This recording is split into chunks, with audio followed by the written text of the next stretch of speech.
Happy Friday, everybody. Wait. Happy Friday. I think I'm on. Am I on? You are on. Hey, you are it's on raining outside. Alrighty. All right. Welcome back to another CFGB podcast. CrossFit Glenn Bernie in the house one more time for the humble, hungry, and happy people, human beings out there. Here we go. Friday. March 6th. Friday. We made it. There's some good news. Oh, We survived somehow. We survived it. All right. So today it's a bit of a change. Today we're gonna talk about a little bit something different here. I think today the great idea that Rachel had, you wanted to talk, get into coaching a little bit. I think that was kind of a starting point.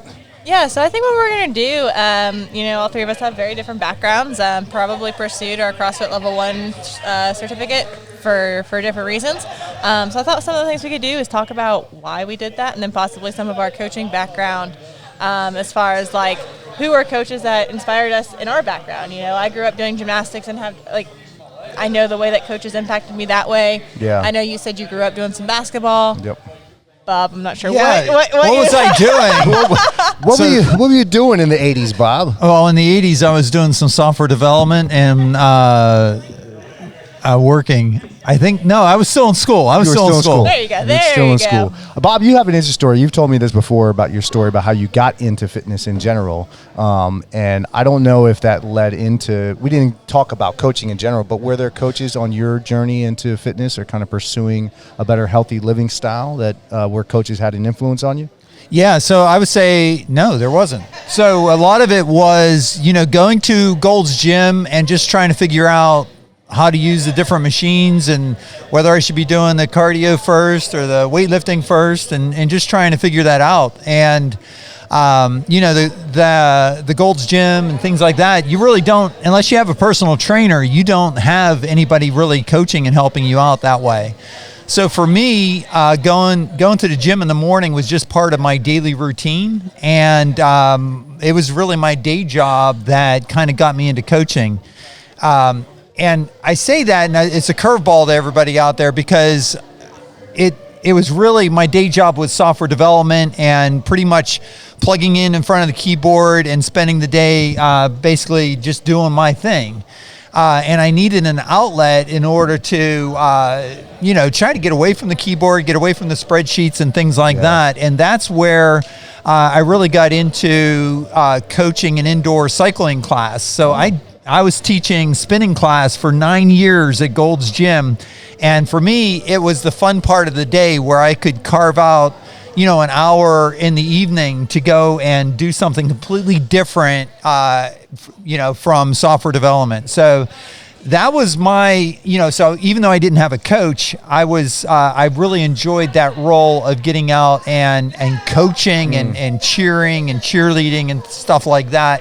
That you might find in like SoulCycle or in spinning and stuff like that. So that was my first step into what I thought was coaching. Rachel, you were a resident gymnast, so what was the impact of coaches on you as a gymnast? Because that seems like that's a really hard sport. Like the coaches are like, you're 5 years old and you're going to do all of these somersaults. Yeah, so a very... or not. No, I'm trying to think of how to put this delicately. To put it lightly, it was not a good culture. Really? It's one of the reasons that I quit gymnastics when I was 13 or 14. A lot of the gymnastics culture, so I grew up an elite gymnast. A lot of the gymnastics culture that migrated down to or over to the States came from the Russians and the Romanians and their style of coaching.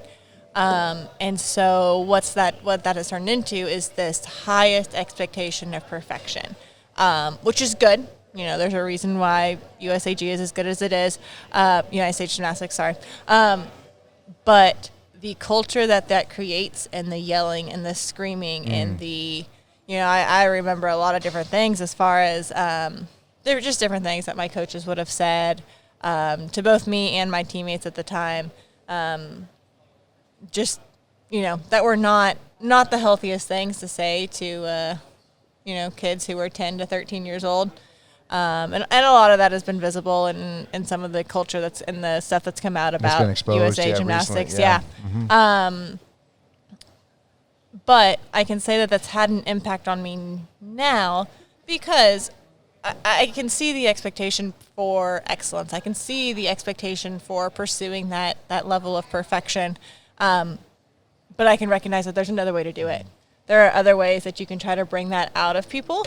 And so I know that's one of the things that really motivates me when I'm in a coaching position or an encouraging or a teaching position is, how can I encourage someone, support them, help them try to reach that level of excellence without berating them, without telling them how awful they've done or how, just go do it 25 more times and make it perfect. Well, okay, that doesn't solve anything. Like, here is a correction. Here's a cue. Okay, that cue doesn't work. All right, let's try a different cue. People react differently to different things.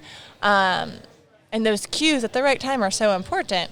But it doesn't have to take someone yelling at you and beating you over the head and things like that. So I've really taken that with me into coaching. Wow, it impacted you so much. I mean, you Absolutely. stopped doing gymnastics. I mean, that's pretty something. I'm sure that I'm sure you loved it, right? I mean, you probably still love watching it at least. Oh yeah, that's what my Friday nights usually are. Really? NCAA gymnastics. Oh yeah. Exciting night. Oh yeah. Exciting Friday night heights. Right. No, but what about you? You have a basketball background? Yeah, I have a basketball background, but I didn't get into sports until much till about I was a band nerd. So I was yeah, right. So I was in band and art, and I still love all music and art. But my father had played lots of sports, and he got us playing sports as a kid. And my brother was the one that was like, he's the one that's going to go and be like the super basketball player because he was super good. He's really good. In fact, even though he's a bit out of shape now, he's still pretty good. But when I joined basketball and played basketball, the impact of the coach on me was probably the most phenomenal because we had two coaches. We had an assistant coach and our head coach in high school. And that head coach had a whole different. It was like a good cop, bad cop routine. Oh, that's cool. But it was a natural good cop, bad cop routine. Like and I always was much more receptive to the head coach because Coach Howell would always, even though we didn't agree a lot as basketball players, as young kids, like, coach, you don't know nothing, right? But when you sit back and reflect on it, like, he was trying to teach us the elements and fundamentals of the game and wanted us to always work hard. And his messaging was a little bit more tender, or it wasn't as aggressive as the assistant coach. I can't remember his name. That's how impactful he was to me. Like I totally forgot him, right? But he himself was a great college player, but he just didn't know how to coach, right? Yeah. And so Coach Howe, the head coach for my basketball school in high school, he was not a great college player. He was the player that had to work super hard to be on the team, and he had to learn everything about the sport itself and learn all the nuances and the different things that made him at least decent enough to play. Mm-hmm. And so you could see, I think, in general, my analogy with coaching and the way I perceive coaching and the way I've received the best types of coaching from anybody or any sport as I was a kid and growing up as an adult was you have people that can do. Michael Jordan is like the best basketball player, arguably the best basketball player ever, right? But he's never going to be a great coach.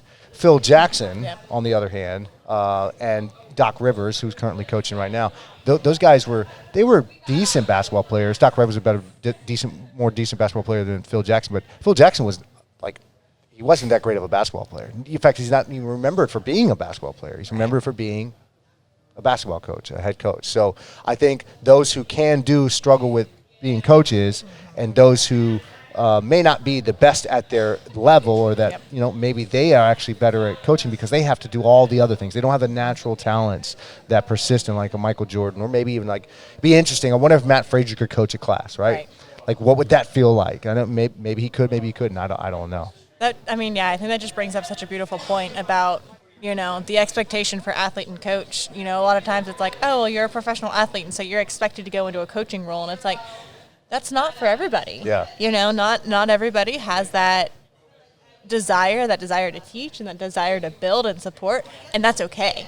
There is absolutely nothing wrong with someone going out and being, the absolute best that they can be, because it's as an athlete, and then not be a coach. And I actually think that might be better because then they're not transitioning into that coach role, and then you're not getting those. What a great segue. Because that's how I'm feeling lately, right? Because now, because I have aspirations to want to compete at a high level, but I also realize there's a ton of hard work that has to go into helping people get better. And I truly care. I was just talking to Dwayne about this morning. I really care about, now that I'm a part of the coaching staff here at CFGB, I really care about helping people be better. Yeah. And in order for me to do so, I need to hone in on the fundamentals first. Then once I learn those fundamentals, be able to teach and cue and coach and help people. And then I can start getting into the more intricate nuances and advanced elements of what good coaches do, which is help people not only just get to their goals or achieve what the team's effort is, or if it's a team sport, but more or less reach the best pinnacle of their abilities. Yeah. That's something that's pretty awesome to see. When you see that transformation, like I remember coaching my little daughter, my oldest daughter, when she was small, she wanted to play t-ball, so we played t-ball, and from the first game, it was very rough. It was very rough. But then over time, as we got together as a team, we practiced and we played, and I started teaching them just some basic things of just basic baseball stuff, softball, t-ball stuff. And it was really cool to see the transformation. And it was even better to have the feedback from the parents. It was like, dude, we may not have won all these games, but my kids know how to play now. Yeah. They know how to what the game's all about, and they can work together. That's really cool to see. So I want to come back to that.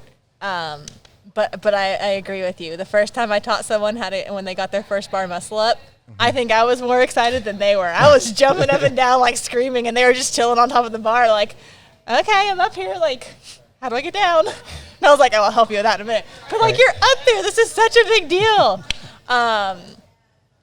No, but I want to go back to that because I'm segueing off, but it was in my head earlier, so I kind of want to jump back to it. Yeah.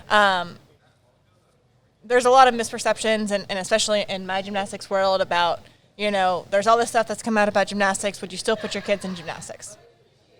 And I'm like, I think every kid should start in gymnastics. It doesn't have to be gymnastics. I would prefer, I like gymnastics as body coordination and all that. But what would you say, and CrossFit too for you, Bob. But if you're starting, what are those qualities that you think fitness and sports and athletics and growing up and instilling those in the younger generations, what are those qualities that you really think get developed by sports? So I don't know if that made sense, but for me, I can look back and be the discipline that it taught me. Oh yeah. From a young age, it was discipline, it was time management, it was hard work, right? Yep. Hard work and perfection. And as much as those coaches drilled those things, right? I know to this day, I still hold myself to a really high level of perfection because of that.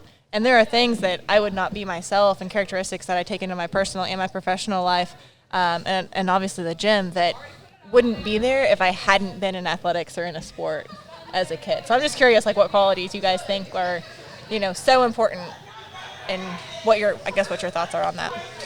That was super long-winded. No, that was great. I'm going to have to apply it to CrossFit. Yeah. And not so much in an individual sport aspect, but more of an individual who maybe is starting CrossFit. What are some of the things that they may gain from that beyond just the building muscle and improved body composition? We know in the CrossFit workouts and the things that we do, there is a level of hard work that we have to go through, and we could throw our hands up and just sort of say, well, that's not me, and I'm just going to move on. But there's that level of satisfaction of, I worked hard, I did my best, and I came back and I plugged away at it, and I'm seeing changes. And so I think there's that you can get from, doing better for yourself. But there's also just surviving that adversity in the workouts as well, because, life will have its roller coaster moments where there's ups and downs, and just being able to, have that framed and recognize that, you can get through that next rep, that next round, and stuff like that. Yeah. If you can too. If you want to touch on CrossFit Kids and the great work that they're doing and developing those athletes as young Yeah, athletes. absolutely. We had one young boy who was in our program. I'm going to guess he started when he was 8 or 9. I could be off by a little bit, but he was with us for. He must have been about 9 or 10. So he was with us until he left to go off to college. That's And he was winning awards for leadership and things like that. So I'm sure there was more to it than just CrossFit, but there's a level of confidence that you build definitely by being able to do your weightlifting, by able to do something you didn't think you could do, and just seeing that accomplishment for sure. Yeah, I'm super excited about being able to be a part of that process. Like I'm trying to make sure that it's not just the new car smell, but being a coach. You know, there's this the thing that you have provided for the coaches, Bob, where it has the foundations and the types of relationships that we start developing with our coaches or with our athletes, and how the athletes view us. And I know specifically for me, there are certain elements that I see where I can achieve in those things, but I have to establish foundations and fundamentals to be able to build the trust with the athlete, so the athlete understands that not only am I here to just help them move better and do the workouts better and work harder, but also that like I'm here for their best interest, which is for their improvement. Like that's the only reason why and so again, the new car smell, it's not going to wear off. I just think it's a beautiful thing to see people get better. And if you could be a part of that process, which is what coaching is, right? It's a part of coaching rather, or at least in my viewpoint, that just makes life a lot more pleasurable when you're in the gym. Absolutely. At least a CrossFit setting gym, right? Yeah, For definitely. sure. When you have that, I'll just call it a passion to, help someone improve and give, right? If that's what drives you, then it will never wear out. Yep. If it's something else, like if it's because you want to get, a decent salary or something like that, or whatever it is, you won't necessarily find that long term, and that will eventually wear out. But if you're doing it from something that really caring, it will never wear out.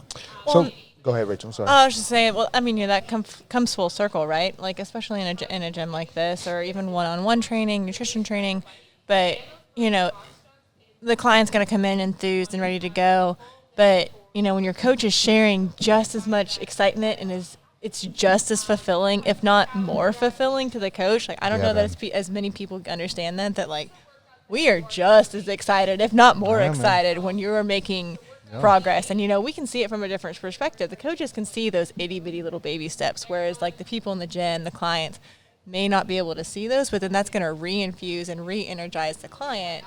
And I feel like that's just a growing positive relationship when both sides just get so much fulfillment and reward out of it. Yeah, there's definitely something in there real deep. We talk about like the 5 levels of leadership and things that you were alluding to. Yep. And all of that really is about building and improving that relationship between the coach and the athlete. And Rachel, you bring up a really interesting observation of, that excitement that's there on both sides. And that's just honest and real heartfelt, relationship between the coach and the athlete. And if that's missing, then you'll never get to level 2. You'll never get to level 3. So, it's only at the level of the fact, well, I'm the CrossFit coach. I've got my shirt on. Right. Let's do what I say. Right. It's so much more than that you can build on that and go so far. I think that's what probably, well, I know my experiences and through different boxes, I think that's what's really helped me, what I think makes a big difference in a gym is the obviously the quality of the coaching staff, right? Oh, absolutely. The quality of the coaching staff can drive all of those things, and you can definitely tell the difference between somebody who's just wearing the T-shirt that says coach versus somebody that is trying to really, truly, honestly, genuinely build the relationships with people to help them get better, and that whether we see it or not as that is leadership. Like there's a certain sense of leadership in that. Yeah, absolutely. Right? More than a sense of leadership, right? Yeah, so, one of the things we should probably delve into a little deeper when we've got more time is to talk about the environment that we find ourselves in, whether it's an environment outside the gym or inside the gym. And the coach creates some of that environment. The community creates some of that environment. And when you find yourself in a positive environment, you are going to grow. Yeah. Absolutely. Man, it's just so special too, just to get to pour into people. You know, that just, I know we kind of keep going back to that point of like, you know, the reward and fulfillment that coaches get, but you know, there's something special about really being able to invest in people and see them grow and I don't know, it's just so special. I think on that note, I think that's a closing remark. Thank you to all the people. Guys. Thank you to all the people out on the internet. Appreciate y'all attending again another hungry, happy. Oh my I'm so gosh. sorry, Bob. I did it right the first time. Humble, happy, hungry, happy human beings at Change it to CrossFit Glen Fridays. Burnie. Definitely. Friday, Happy all of a sudden. Friday, Happy Friday, everybody. See you next time, and we're out.